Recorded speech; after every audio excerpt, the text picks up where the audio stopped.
नमस्कार, मैं संजय सिन्हा। बातों बातों की श्रृंखला में आज जिस व्यक्तित्व से, जिस शख्सियत से मैं आपकी मुलाकात करवाने जा रहा हूं, वो बेहद खास हैं। खास मध्य प्रदेश की राजनीति के लिए, खास जबलपुर की राजनीति के लिए, खास हम परिवार वालों के लिए भी। जी हाँ, सामने हैं अभिलाष पांडे जी।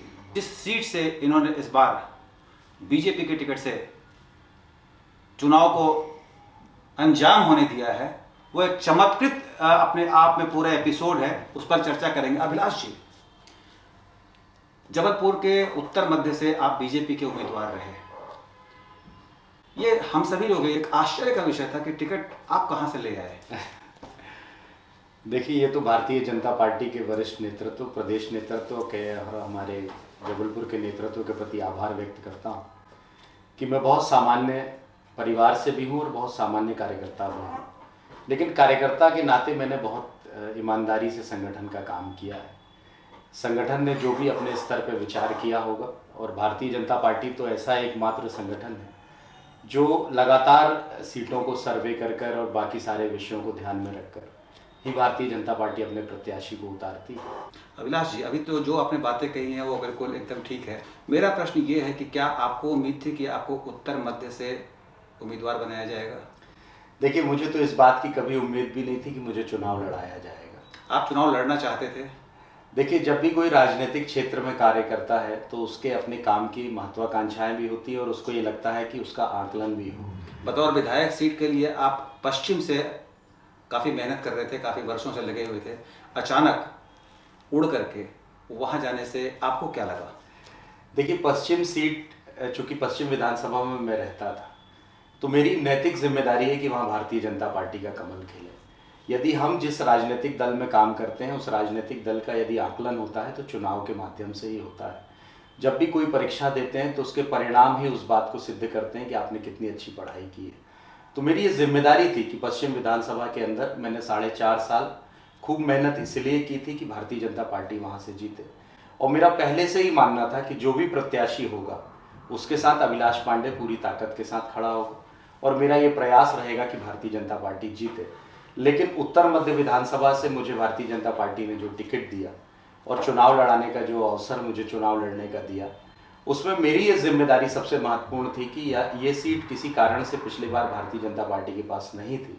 यदि पार्टी ने मुझ पर विश्वास जताया है, उन कार्यकर्ताओं की भावनाओं के सम्मान के साथ मैं भारतीय जनता पार्टी के कार्यकर्ता के रूप से काम कर रहा था, और मेरी ये नैतिक जिम्मेदारी थी कि उत्तर मध्य विधानसभा में भी कमल खिले।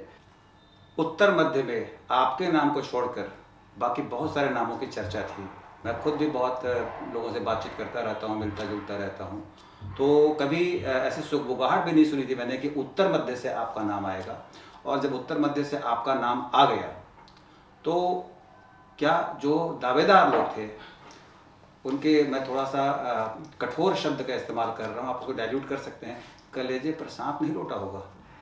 देखिए, मैंने जब पहले दिन मुझे जब टिकट डिक्लेयर हुई तो मैंने आकर उत्तर मध्य की जो विधानसभा उसमें प्रणाम कर यही कहा कि मैं नेता नहीं, भाई और बेटा बनकर आया। ये तो सभी लोग कहते हैं, जितने भी लोग वहाँ चुनाव लड़ते हैं और जिस क्षेत्र में लड़ते हैं। ऐसा थोड़ी कि पश्चिम में आप लड़ते हैं तो आप ये नहीं कहते कि मैं नेता नहीं बेटा, आप कहाँ से लड़ते हैं तो आप कहते कि मैं नेता नहीं, मैं बेटा नहीं, नेता हूँ। मैं उसी तरफ चल रहा हूँ। जी जी।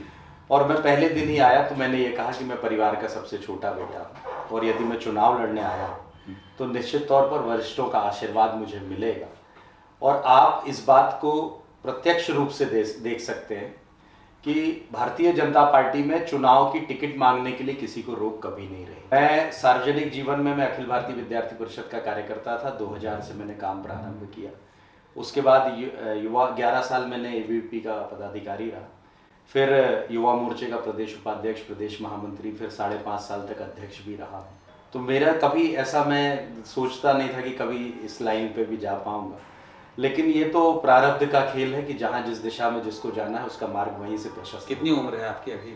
मैं 26/7/1983 का मेरा जन्म है। कितने साल के हो गए? अभी मैं 40 साल का हूँ। तो 40 साल में आप आपके माता पिता ने कहा नहीं कि तुम नौकरी नहीं करते हो, कुछ करते नहीं हो, कब तक मैं तुम्हें पालूंगा? बहुत बार ऐसे अवसर भी आए, कई बार मेरे साथ के मित्रों ने नौकरी ज्वाइन की तो ये सारी बातें मैं कर रहा हूँ, मैं अपने पुराने प्रश्न को भूला नहीं हूँ। मेरा प्रश्न ये था कि क्या आपके जो प्रतिद्वंदी थे जो और लोग थे, मैं किसी का नाम नहीं ले रहा हूँ, उनके कलेजे पर सांप नहीं लौटा होगा? देखिए, मैं आपको पहले भी कह चुका हूँ कि जब मैंने कहा कि मैं सबसे छोटा बेटा हूँ, और जब घर का छोटा बेटा जब चुनाव की राजनीति में आता है तो वरिष्ठ उसका आशीर्वाद क्या देते बात हैं। कर रहे हैं आप? मतलब अगर माँ बाप सब कुछ आपके नाम कर दे तो आपके बड़े भाई जो हैं, संपत्ति, एक मकान, एक जायदाद, उस पर वो झगड़ा कर लेंगे, लड़ाई कर लेंगे, चाहे जितना भी आपके सामने सरेंडर कर दें। मेरा प्रश्न आप समझ रहे हैं कि क्या आपको लगता है अपने बाप छोटे भाई बन गए, बेटा बन गए, सब कुछ ठीक है? जो लोग वहां से चुनाव लड़ने के दावेदार थे, मैं जानता हूँ 5 साल से बहुत सारे लोग थे जो लगे हुए थे, वो आपको लगता नहीं है कि उनको तकलीफ हुई होगी? देखिए, भारतीय जनता पार्टी एक ऐसा ऑर्गेनाइजेशन है, मैं फिर आपसे कहता मैं हूँ, फिर आपको रोक रहा हूँ, भारतीय जनता पार्टी की तरफ नहीं जा रहा हूँ, मैं इंटरव्यू कर रहा हूँ अभिलाष पांडे जी का। मैं उसी दिशा में आप जा रहा हूँ। बिल्कुल एकदम सैटेलाइट से, मतलब पैराशूट से उतर कर आए थे उत्तर मध्य के क्षेत्र में। नहीं। देखिए क्या है कि जब बीजेपी ने जबलपुर के 8वीं विधानसभा सीट पर जब उम्मीदवार वो उतार रहे थे, शुरू से पार्टी उतार रही थी, तो हम लोग चमत्कृत हो रहे थे। जैसे एक पश्चिम से सांसद को उतार दिया जो कि मतलब चार टर्म के सांसद रहे, तो उनको उतारा, तो ये हमें उम्मीद थी कि कुछ ना कुछ तो होगा। मैं तो ये सोचता था कि देश के गृह मंत्री ही कहीं ना आ जाए चुनाव लड़ने के लिए, और वो आए भी आपके चुनाव क्षेत्र में, और उन्होंने जो लोगों के दिल में जो मतलब जो कष्ट तकलीफ थी उसको दूर करने की कोशिश भी की। क्या आपको लगता है कि तकलीफ उनकी दूर हो गई होगी? देखिए, निश्चित तौर पर उनके सारे विषयों को उनकी बातचीत हुई है, और मैं आपको विश्वास दिलाता हूं कि जिस तरह का मैंने चुनाव लड़ा है, मेरे चुनाव में जितने भी वरिष्ठ जन थे, जो भी टिकट के लिए थे, प्रयासरत थे, वो सभी मेरे साथ काम पर लगे। अभिलाष पांडे अगर बीजेपी से नहीं होते तो चुनाव जीत जाते क्या उस क्षेत्र से? देखिए, निश्चित तौर पर भारतीय जनता पार्टी ही एक ऐसा मात्र संगठन है मैं जिसकी बार-बार अपनी टीम है, जिसका अपना जनता पर विश्वास है, और अभिलाष पांडे इंडिविजुअल आइडेंटिटी में कुछ भी नहीं है। मैं सिंपल जानना चाहता हूँ कि आपको उम्मीद थी कि टिकट मिलेगा आपको उत्तर मध्य से? नहीं, मैं तो एक कार्यकर्ता, आपने मैं आपको बता रहा टिकट हूं। की तमन्ना की थी पश्चिम से? मैंने कभी टिकट की तमन्ना नहीं की, मैं आपको पहले बताता हूँ। मेरी ये जिम्मेदारी थी कि मैं जिस सीट पे रहता हूँ उस सीट पे भाजपा जीते। मैं राकेश सिंह जी को टिकट पश्चिम से मिली, मैंने उनका झंडा थामा। पिछली बार चुनाव में पिछली बार के चुनाव में आपने किधर से कोशिश की थी? देखिए, मैं पश्चिम में ही रहता हूँ, और पिछली बार तो मैं प्रदेश अध्यक्ष था, तो नहीं जीती थी। मतलब आप ये देखिए कि पश्चिम जो आपका क्षेत्र है, आपने बहुत कोशिश की थी, मगर वहां से कांग्रेस जीती थी। देखिए, ये तो बिल्कुल ठीक बात है, बहुत कम उससे हम चुनाव भी लूज कर गए थे। कम ज्यादा नहीं, देखिए, हमने प्रयास किया, और जिस इलाके से आप इस बार चुनाव लड़े वहां से भी कांग्रेस जीती है। और मैं दावा विश्वास के साथ कहता हूं कि कमल का फूल भारतीय जनता पार्टी का उत्तर मध्य विधानसभा में खिलेगा, और इस बात के साथ भी कहता हूं कि विकास किसी ने किया है तो सिर्फ और सिर्फ भारतीय जनता पार्टी है, चाहे वो स्मार्ट सिटी का पैसा हो, चाहे मुख्यमंत्री अधोसंरचना का हो, चाहे मुख्यमंत्री कायाकल्प का पैसा हो। इन सारे विकास के डेवलपमेंट मॉडल पे यदि कोई साबित होता है तो उसका नाम भारतीय जनता पार्टी है। ये बात अलग है कि कांग्रेस के विधायक अपना वीडियो अच्छा बना सकते हैं, प्रेजेंटेशन अच्छा कर सकते हैं, लेकिन जनता ये जानती है कि फ्लाईओवर कौन लेकर आया, जनता ये जानती है कि सौंदर्यीकरण के काम कौन करता है, जनता ये जानती है कि विभिन्न जाति संप्रदाय के जितने भी धार्मिक स्थल हैं और तीर्थ स्थल हैं उनकी रक्षा कौन कर सकता है, कौन जानता है। जनता ये जानती है कि राम मंदिर किसने बनाया। इसलिए सारे विकास के काम पर भारतीय जनता जब हम पार्टी विधानसभा की बात करते हैं तो उसमें मंदिर और ये सारी दुनिया जहान की बातें नहीं आती। क्यों नहीं आती है? इसलिए नहीं आती हैं क्योंकि विधानसभा, देखिए क्या होता है, पहले आप इसको आप मेरे से बेहतर समझते होंगे कि विधायक और सांसद का मतलब क्या होता है। विधायक का मतलब होता है कि जो आपके एरिया के जो लोग हैं, जितने भी आपके वोटर होंगे, मान लेता हूँ कि 3 लाख लोग होंगे, 4 लाख लोग होंगे, जो भी होंगे, उसका एक निचोड़ एक व्यक्ति है। वो किस पार्टी से है इससे कोई फर्क नहीं पड़ना चाहिए, अगर पड़ता है तो गलत है। अगर आप विधानसभा में जाते हैं, आप कांग्रेस से हो, दूसरी पार्टी के हो, बीजेपी के हो, इससे क्या फर्क पड़ना चाहिए? आप तो उतने लोगों को रिप्रेजेंट कर रहे हैं, तो ये वहां पर आप पार्टी के बियॉन्ड पार्टी चले जाएंगे। आप जैसे ही आप चुनाव जीतते हैं और आप विधानसभा में बैठ जाते हैं तो इस बात की वैल्यू खत्म हो जाती है। मैं खुद राजनीति को समझता हूँ जितना, उसके हिसाब से कह रहा हूँ कि कोई प्रधानमंत्री बन गया तो हमने नहीं वोट दिया, तो क्या वो हमारे प्रधानमंत्री नहीं है? क्या मैं उनकी जनता में शामिल नहीं होगा? वो क्या कह सकते हैं कि आप बीजेपी को वोट नहीं दी, हम ये नहीं करेंगे? ये नहीं होता। ये सारी चीज चुनाव के पहले की बातचीत होती है। तो हम लोग पॉलिटिकल बातचीत कर रहे हैं, छोड़िए इस बात को। आप पहली बार चुनाव लड़ रहे हैं विधायक का? मैं पहली बार ही चुनाव लड़ रहा हूँ। पहली बार? और जीत जाएंगे तो आपके मन में क्या क्या चीज आप कर देंगे? देखिए, पहली बात तो मैं आपकी बात को पटाक्षेप करते हुए पहली बात कहता हूँ कि मैं जनता के द्वारा चुना जा रहा हूँ। मेरे लिए कोई भी जाति संप्रदाय के साथ कोई भेदभाव नहीं है। मैं जनता के हित में काम करूंगा। और मतलब जनता जितने जो भी लोग होंगे, चाहे आपको मालूम है कि उसने वोट नहीं दिया है आपका, मैं अभी आ रहा हूँ, अभी जिस जगह से आ रहा हूँ उस जगह पे मुझे मालूम है मुझे वोट नहीं तो मिलेगा। यही बात है। नहीं, ये बात भी नहीं कहनी चाहिए आपको। मैं आपको बता रहा हूँ ना, विश्वास दिला रहा हूँ मैं आपको, मुझे मालूम है कि उस जगह पर मुझे उतना जो मेरी अपेक्षा के अनुसार वोट नहीं रहा होगा, लेकिन मैंने वादा किया कि मैं आपके सुख दुख में खड़ा होऊंगा और आपके लिए विकास के काम करूंगा। वादा नहीं, ये ड्यूटी है आपकी। वो तो जब आप निभाने चुनाव वाला हूं। जब आप चुनाव एक वोट से भी जीत जाते हैं तो ये आप ये वादा नहीं करते, वो आपकी जिम्मेदारी। आप ये कह नहीं सकते कि हम नहीं करेंगे आपके लिए। बिल्कुल निश्चित बात वोट है। वोट जो है वो इस बात को डिफाइन नहीं करता है कि आप उसके लिए नेता नहीं होंगे। तो ये तो आप कहिए मत कि मैं वादा करता हूँ, और ये भी मत कहिए कि आपने वोट नहीं दिया, क्योंकि ये गुप्त मतदान है, आपको मालूम नहीं होना चाहिए किसने वोट दिया नहीं दिया। मुझे विश्वास है ना, नहीं, कि उतनी अपेक्षाओं के, मैं आपसे कह रहा हूँ, मुझे अपेक्षाओं पे, अभिलाष जी मैं आपकी जगह मैं होता। आपकी बात को सहमत हूँ। मुझे मालूम है जिस अपेक्षा से मैं उस वोट के लिए गया था, उस स्थान पर मुझे उस अपेक्षा से वोट नहीं भी मिलेगा तो भी मैं उसके साथ खड़ा दिखाई दूंगा। ये मेरा काम है। आपको ये कहना चाहिए कि हमें किसने वोट दिया मेरे लिए मैटर नहीं करता है। जब मैं चुनाव जीत जाऊंगा तो सबके लिए काम करूंगा। सबके लिए मैं सबके नेता आप हैं। जी। आपका ऑप्शन क्या है वो, ये तो खैर छोड़िए, तो एक अलग सब्जेक्ट है। आपके परिवार में कौन कौन लोग हैं? मेरे माता पिता हैं, दोनों शिक्षक रहे। मेरे बड़े भाई हैं, वो जॉब में है। मेरी भाभी भी गवर्नमेंट जॉब में, मेरी वाइफ भी गवर्नमेंट जॉब में। तो छोटा सा परिवार। बच्चे? मेरी बिटिया है और अभी 3 साल पे ही है। तो आपकी वाइफ ने कभी कहा नहीं कि क्या है दिन भर जाके लोगों से मगजमारी करते फिरते हो, नौकरी चाकरी करो मेरी तरह कुछ? मेरे विवाह से पहले ही मैं इस फील्ड पे आ चुका था, तो सबकी अपनी अपनी फील्ड है, सब अपना अपना काम कर रहे हैं। जब आप चुनाव जीत जाएंगे, मैं जाता हूँ काफ़ी उत्तर मध्य के इलाके में, बहुत वर्षों से जाता रहता हूँ, क्या क्या कर देंगे आप? देखिए, मैंने जनता से जो वादे किए, मैंने अपना मैनिफेस्टो जारी किया है। उसके अंतर्गत हमारी जो उत्तर मध्य विधानसभा है वो बहुत हिस्टोरिकल विधानसभा है, बड़ा ऐतिहासिक दृष्टि से भी महत्वपूर्ण है। ट्रैफिक एक बड़ा उस जगह पर ट्रैफिक मैनेजमेंट एक बड़ा पार्ट है उस काम करने की दृष्टि से। साथ ही हमारे क्षेत्र के अंदर विकास के बहुत से ऐसे काम हैं। अब हमारी उत्तर मध्य विधानसभा सड़क, पानी, बिजली, इन सब चीज़ों से थोड़ा ऊपर उठ चुकी है। लगभग विकास के बहुत सारे जो प्राथमिक चीज़ें हैं वो सारी चीज़ें पूरी हैं, लेकिन इसके अलावा भी हमने जो बातें कही हैं उसके अंदर हमने पूरे मैनिफेस्टो में जैसे 2-4 पॉइंट बता दें आप मुझे। जैसे पॉइंट्स यही है, मैं इसलिए कर रहा हूँ, रिकॉर्ड करके मैं आपको याद दिलाऊंगा बाद में। बिल्कुल। जैसे हमारे ट्रैफिक मैनेजमेंट का एक पार्ट है, उस पर हम काम करने वाले हैं। अच्छा, एक फिर चीज़ हमारे है, तालाबों के सौंदर्यीकरण। आपको ये पता है विधायक की जिम्मेदारी क्या क्या होती है? देखिए, मैं पहली बार तो चुनाव लड़ रहा हूँ। विधायक की जिम्मेदारी अपने क्षेत्र को अच्छा सजाना संवारना और हमारे क्षेत्र में एक व्यवस्थित और अच्छा माहौल बनाकर रखना, ये भी विधायक का फंड कितना? और मैं तो आपको एक बात और बताता हूँ कि मैं विधायक के नाते ही नहीं, मैं एक सेवक के नाते काम करूंगा। इसलिए उस क्षेत्र में घटने वाली हर घटना में मेरी जिम्मेदारी है। उस क्षेत्र के अंदर कोई भी काम होगा वो मेरी जिम्मेदारी है। जनता की रक्षा करना मेरी जिम्मेदारी, उनकी सुरक्षा करना मेरी जिम्मेदारी है। व्यावसायिक दृष्टि से महाकौशल का केंद्र उत्तर मध्य विधानसभा है, तो व्यापारियों की चिंता करनी मेरी जिम्मेदारी है। किसी के परिवार में भी कोई समस्या यदि आती है तो उसकी रक्षा करना भी मेरी जिम्मेदारी है। इस नाते मैं विधायक की जिम्मेदारी, लॉ एंड ऑर्डर की जिम्मेदारी जो है पुलिस की होती है। मैं बिल्कुल आपकी बात से सहमत हूं। मैं आपकी जिम्मेदारी आपको बतलाता हूँ क्या होगी एक विधायक के रूप में। आपको पता है विधायक को कितना फंड मिलता है सालाना?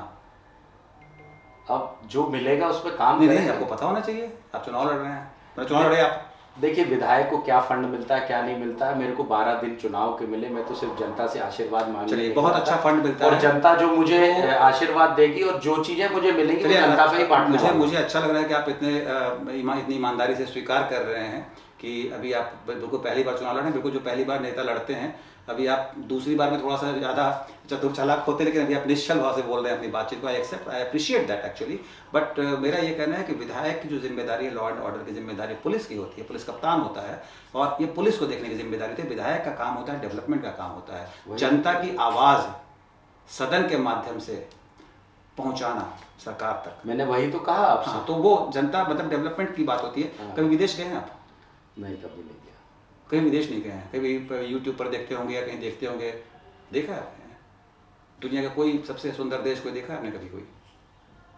हाँ, बहुत सारी चीज़ें देखी है। क्या चीज़ देखते हैं आप जब कोई विदेशी चीज़ देखते हैं? आपको कोई कहता है विदेश जा रहे हैं, तो आपको सबसे ज़्यादा फैसिनेट क्या करता होगा, उसमें क्या लगता है विदेश लोग क्यों जाते हैं? मुझे कई बार सुनाई देता है कि ट्रैफिक मैनेजमेंट पे बहुत अच्छा काम होता है, वेरी गुड, बिल्कुल सेंस पे अच्छा काम होता है, सिविक सेंस पे अच्छा काम होता है, और ये सब चीज़ें विदेशों में भी देखी, भारत के अंदर भी बहुत अच्छे काम। मुझे विदेश देखने की आवश्यकता क्या है? देखिए, मेरा ड्रीम ये है कि मैं उत्तर मध्य विधानसभा को बहुत अच्छा बनाऊं, अच्छा, मध्य प्रदेश की 1 नंबर की विधानसभा बनाऊं।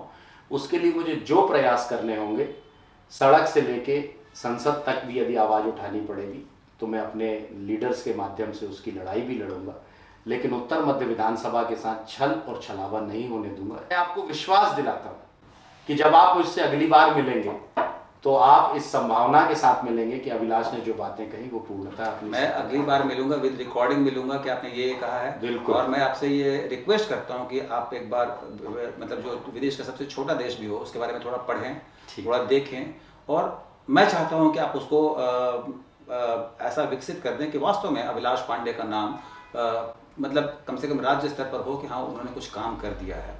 और काम मतलब ऐसा नहीं कि कोई आपने कोई चीज़ बनवा दी और लिखा कि अभिलाष पांडे द्वारा बनवाया गया।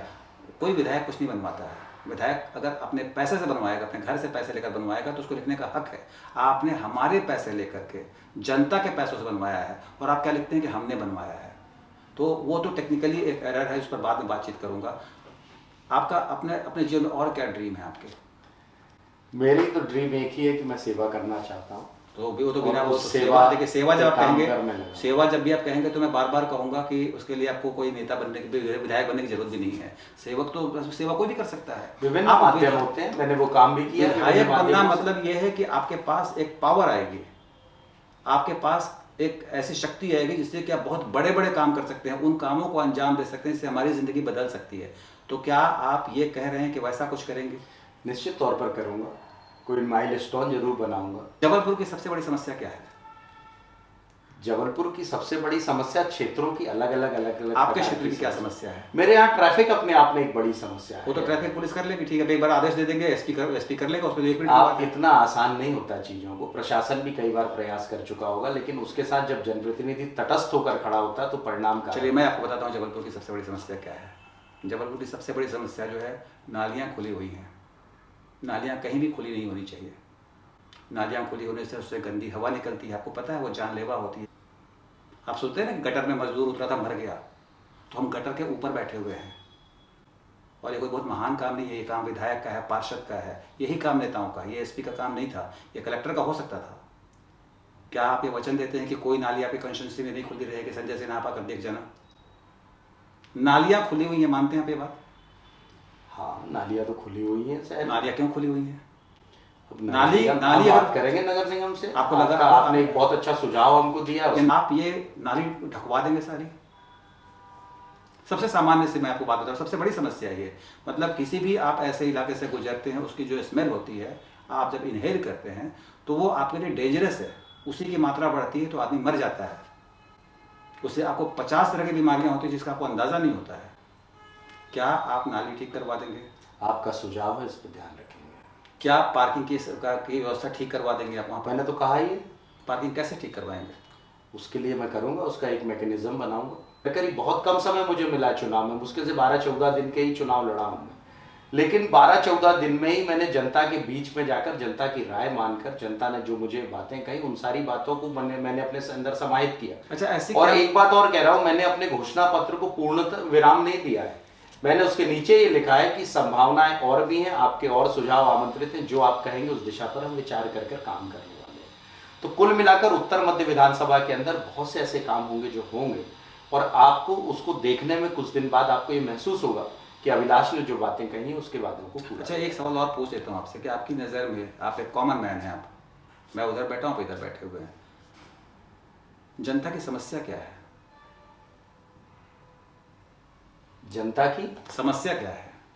जनता की अलग अलग प्रकार की समस्याएं हैं भाई। एक विधायक के रूप में तो आपके पास कोई पेट दर्द लेकर थोड़ी आएगा कि डॉक्टर साहब कह रहा हूं, मतलब क्या समस्या है जनता के, एक आम आदमी की क्या समस्या है? देखिए, एक आम आदमी की समस्याएं अलग अलग होती हैं। जैसे किसी ने ट्रैफिक की बात कर दी, किसी ने कह दिया कि हमारे तालाब को सुंदर बना दो, कोई कहता है कि हमारे यहाँ से नाला निकल रहा है उसकी व्यवस्था कर दो, कोई कहता है सड़क का चौड़ीकरण कर दो, कोई कहता है कि हमारे यहाँ एक क्लिनिक का निर्माण हो जाए, कोई जनता हमसे कहती है, अलग प्रकार के काम बताती है। आपको तो सबके अपने अपनी समस्याएं अलग अलग हैं। आपको मैं बताता हूँ, सारी समस्याएं नहीं हैं।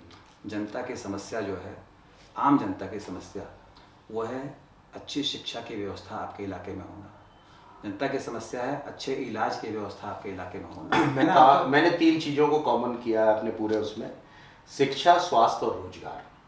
इनकी थीम बनाकर ही मैंने अपना मैनिफेस्टो रोजगार आप बनाया कैसे है। दे सकते हैं? क्यों नहीं दे सकते? कैसे देंगे हम बिल्कुल रोजगार की हम बात कर रहे हैं। अभी हमने नहीं, रोजगार, ये जब भी आप बातें करेंगे ना तो मैं हमेशा ये सवाल पूछूंगा, देखिए आप गलत वो नहीं, रोजगार कैसे नहीं दे सकते? कैसे दे सकते? आप क्यों नहीं दे सकते? आप ये बताइए कैसे?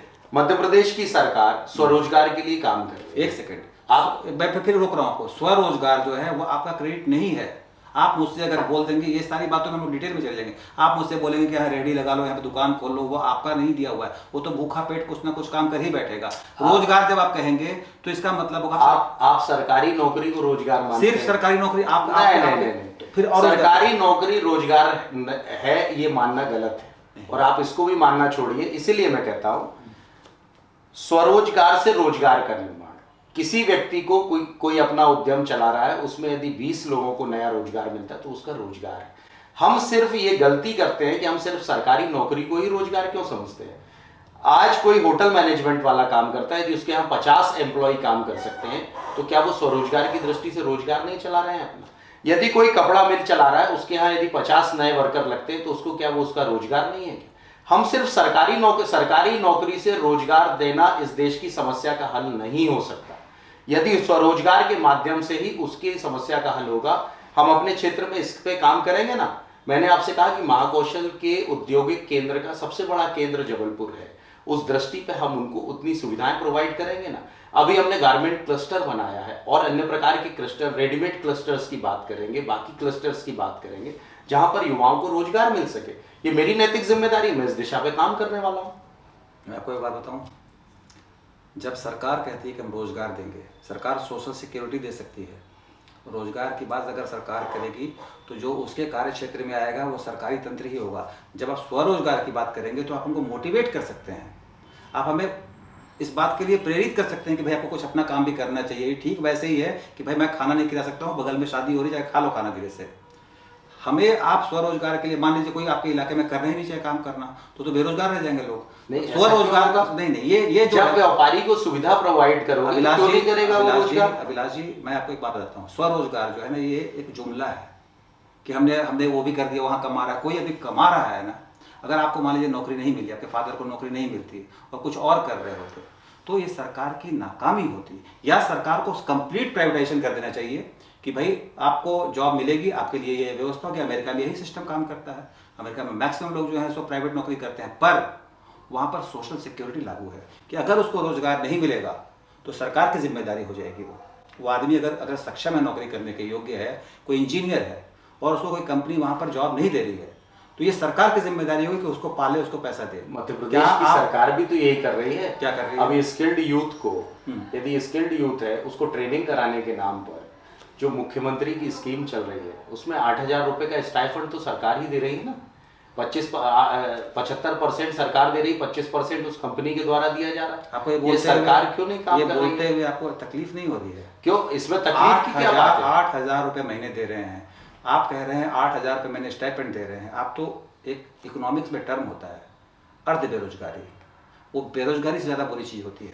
नहीं, आप उस बात को समझें तो यदि कोई व्यक्ति स्किल्ड है और वो यदि इंटर्नशिप करने के लिए जाता है, तो पहले तो फ्री में जाता। कहाँ पर इंटर्नशिप करने? किसी भी अपने पर भाई किसी भी प्राइवेट एजेंसी पे। प्राइवेट एजेंसी जबलपुर में कौन सी प्राइवेट कंपनी बड़ी आई है अभी तक? एक भी कंपनी आप बताइए मुझे। क्यों, कितनी पेटीएम सारी कंपनी पास घूम फिर करके पेटीएम आता है, जिसका कि सिर्फ और सिर्फ यहाँ पर आईटी पार्क के अंदर कितनी सारी कंपनीज काम कर रही नहीं है। क्या आपके पास गूगल कंपनी आ गई, माइक्रोसॉफ्ट आ गया, एप्पल आ गया? उसके लिए भी प्रयास कर रहे हैं। उसके लिए मैं TCS या विप्रो या इन्फोसिस, ये कंपनियां बॉडी शॉपिंग करती हैं। यस, बॉडी शॉपिंग के लिए आपको जबलपुर क्यों मुफीद लगता है? क्यों, जबलपुर में आज सुविधाएं हैं। चिंता नहीं करिए, आपका भाई विधायक जरूर बन रहा है, लेकिन विधायक के अपने संबंध भी किसी के चीज के काम आते हैं। और मैं ये प्रयास भी करूंगा कि जबलपुर में रोजगार के संसाधन उपलब्ध हों। मेरा ये प्रयास भी रहेगा। ठीक है, मैं सिर्फ एक विधानसभा का चुनाव जरूर लड़ा हूँ, लेकिन मैं अपने युवाओं के लिए जान लड़ा दूंगा, ये आपको विश्वास दिलाता हूँ। ये सारी बातचीत मैं मान रहा हूँ कि आप ऐसा कर लेंगे, मगर जो रोड मैप होगा ना, रोड मैप क्लियर होना चाहिए हमारे पास। बिल्कुल क्लियर है कि मेरा मैनिफेस्टो पूरा जारी है ना। जैसे बता रहा हूँ, आपने पेटीएम का नाम लिया था, पेटीएम में कितने लोग जॉब करते हैं? करते होंगे 250-300 लोग तो करते हैं। इस शहर की आबादी कितनी है, कितनी युवा है? देखिए नहीं, क्यों नहीं होगा, मैं आपको बता रहा हूँ, उसकी वजह बता रहा हूँ मैं आपको, मैं आपकी बात से सहमत हूँ, मैं आपकी बात से सहमत हूँ। मैं इस बात को मानता हूँ कि जितना रोजगार का संसाधन उपलब्ध होना चाहिए कहीं ना कहीं हम उसमें पीछे हैं। लेकिन मैं आपको विश्वास दिलाता हूँ कि हम इस काम को करने, मेरे अंदर यदि जज्बा है तो मुझे करने तो दीजिए। मैं बिल्कुल, मुझे प्रयास तो करने दीजिए। मैं दो बातों पर हमेशा मैं शुरू करूंगा ना, आप, मैं जब शुरू करूंगा, जब अंत में जब आऊंगा तब आपसे मैं बात कर पाऊंगा। मैंने इस बात का संकल्प लिया कि मुझे कुछ करना है और उस दिशा पर, उस पॉइंट पे मैं काम करने वाला हूँ। मुझे अवसर तो दीजिए। मैं ये बात जानबूझकर कर रहा था आपसे, क्योंकि सरकारी नौकरी के बहुत सारे पद खाली हैं और आपको विधानसभा में जाकर इस पर आवाज उठानी चाहिए कि आप वो नौकरी क्यों नहीं दे रहे हैं लोगों को। देखिए, मेरा आप सबसे एक निवेदन है, आपके माध्यम से जनता से निवेदन है कि सरकारी नौकरी को ही आप रोजगार मत समझिए। सरकार की अपनी लिमिटेशन। आप जिस दिन सोशल सिक्योरिटी सिस्टम लागू करवा देंगे जी, उस दिन सोशल सिक्योरिटी में मुफ्त अनाज नहीं है या वो स्टाइपेंड नहीं है। सोशल सिक्योरिटी का मतलब कि मैं काम के योग्य हूँ, मुझे काम नहीं मिल रहा है, सरकार की जिम्मेदारी हूँ मैं। अगर वो लागू कर देंगे तो मैं स्वरोजगार को रोजगार मान लूंगा। आपने ये सुझाव दिया, इस पर भी विचार करें। नहीं, ये बहुत बड़ी बात हो जाएगी, ये हो ही नहीं सकता है। नहीं, विचार करने में क्या बुराई है? अच्छा है, आपने मुझे कुछ अच्छी बात, आपसे 4 ज्ञान की बातें मुझे मिलेंगी तो मैं उसको अडॉप्ट करने का प्रयास करूंगा और उसकी दिशा पर काम करूंगा। सफलता असफलता तो संयोग और वातावरण पर निर्भर करेगी। आप इस बात पर ज्यादा फोकस कीजिएगा, मैं आपको मतलब सलाह दे रहा हूँ एक भाई होने के नाते, कि आपके इलाके में स्कूल अच्छे बन जाएं, आपके इलाके में अस्पताल छोटे स्तर पे, मैंने यही कहा, शिक्षा, स्वास्थ्य और रोजगार, रोजगार जो है। और उसके अलावा जब कोई उत्तर मध्य में एंटर करे तो उसको लगे कि हम अभिलाष पांडे की कॉन्स्टिट्यूंसी में एंटर कर रहे हैं, ये हमें फील होना चाहिए। क्योंकि जबलपुर पिछले कुछ वर्षों में डिटोरिएट हुआ है। आप 1 साल बाद आइएगा, आपको ऐसे ही महसूस। अच्छा, एक चीज बताइए कि ऐसा क्या जादू था कि देश के गृह मंत्री आपके चुनाव प्रचार में चले आए थे? लेकिन ये जरूर बात है कि वो 2 बार जबलपुर आए और कार्यकर्ता के नाते उन्होंने मेरे साथ रोड शो भी किया और मुझे विश्वास था कि आदरणीय गृह मंत्री जी आएंगे तो जनता में। तो वो मेरा सवाल ये है कि क्या वो जो वहाँ पर जो आपस में जो थोड़ी कटुता सी थी उसको दूर करने के लिए आए थे? जो देखिए, कोई कटुता नहीं, मैं तो नहीं मानता कोई कटुता। इस जबलपुर संस्कारधानी में किसी ने 22 साल में यदि पार्षद का चुनाव भी लड़ा है, विधायक का लड़ा है, महापौर का लड़ा और सांसद का भी लड़ा है, सबसे पहले अभिलाष पांडे ने उसका ध्वज थामा है। इसलिए जितने भी लीडर होंगे, जिसने भी चुनाव लड़ा होगा, उसके लिए अभिलाष पांडे कार्यकर्ता के भाव से। आपको लगता है कोई वैमनस्य नहीं है किसी? कभी जीवन में हो ही नहीं सकता। मैं अपने 22 साल, मैंने तो साफ बात कही कि 22 साल के कैरियर में मुझे कोई एक व्यक्ति बता दे जिसका अभिलाष पांडे ने सार्वजनिक स्थल पे अपमान कर दिया। मैं तो कार्यकर्ता रहा हूं ना। जब कार्यकर्ता चुनाव लड़ता, आप देखिए आके विधानसभा के चुनाव में नीचे का कार्यकर्ता लगा हुआ था, डटा हुआ था मैदान में, और एक एक कार्यकर्ता ने यह ठान लिया था कि कमल का फूल खिलाना है। और वो ये मान चुका था कि जब एक सामान्य कार्यकर्ता चुनाव में लड़ेगा तो हर कार्यकर्ता उसके साथ खड़ा होगा, और मेरी विधानसभा में यही हुआ है। और मैं आपको विश्वास के साथ कहता हूं कि मैं भारतीय जनता पार्टी का जब 3 तारीख को उत्तर मध्य विधानसभा में कमल खिलेगा तो सिर्फ और सिर्फ कार्यकर्ताओं की ही जीत होगी, जनता के आशीर्वाद से। चलिए, wish you all the best. मैं बहुत दुआ करता हूं आपके लिए कि आप ये चुनाव जीत जाएं और जो आपने कहा है सब कुछ पूरा करें और थोड़े बड़े बड़े काम कीजिएगा। इस उम्मीद के साथ कह रहा हूं क्योंकि चुनाव 5 साल का ही टर्म होता है अपने पास, और कोई भी नेता जो होता है 5 साल की बात करनी चाहिए। पीछे क्या हुआ उसकी कोई वैल्यू नहीं है और आगे क्या होगा उसकी कोई वैल्यू नहीं है।